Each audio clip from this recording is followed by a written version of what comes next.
พันมาเตียวเงินมันหายไหลผิดแพ้กันจัดแต่กันนำหักแก้ขอดเงินมันเลยสิปอปานเลยก็กุ้ยกุ่มซุ้มข้าวยามกว่ากวบลองเจอในอำหูไตเป็นสังป่าตีไตเฮาก็เป็นซองป่าซองเกิงเสหินก้นเมืองปันไม้ย้ายผัดกันหินแจกกันเสขึ้นมาตัดเสียงคันแน่นกันกลุ่มเสใส่กันเนมาบกันว่าจุ้มนั้นอำลีเอาไตสุ่มลายเหมือนนังงูกินห่างไว้ยาวข้าอื่นแดดเที่ยงภายหนึ่งเฮาป้อจมหายลายอื่นนึกหน้าก็ขึ้นตึกคอเจ้าเก่าก้อยอำสุดดูไลเป็นโคตรลงไว้ยังจางขึ้นเอาตู้เก่าตาย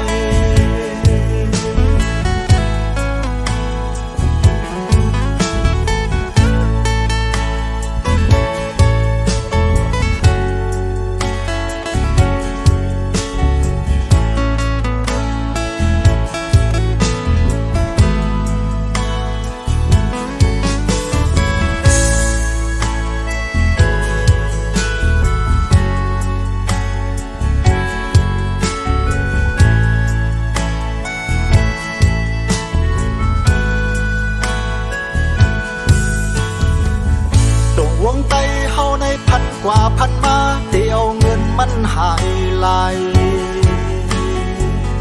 ผิดแพ้กันจัดแต่กันนำหันแก้ขอดเงินมันเลยสิปอ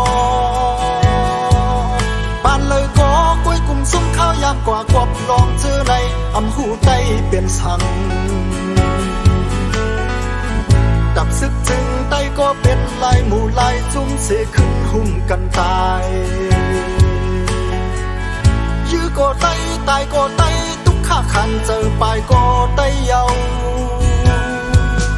อันเลยมาจ้อยแคมขึ้นก็สำเป็นไตแทงเอาไตเหตุสังกันเหมือนหนังงูกินห่างแต่ยาวข้าอื่นแปดเที่ยงภายหนึ่งหังป้อจมหายลายลืมสอนว่าเป็นเนื้อนังเจ้าเก่าก้อยอำขึ้นอื่นไรเป็นพดลงไว้ยังจางคำขอเจ้าเก่าตายเหมือนหนังงูกินห่างแต่ยาวข้าอื่นแดดยังภายหนึ่งหังป้อจมหายลายลืมสอนว่าเป็นเนื้อนังเจ้าเก่าก้อยอำขึ้นอื่นไรเป็นคดลงไว้ยังจางเอาคือเจ้าเก่าตาย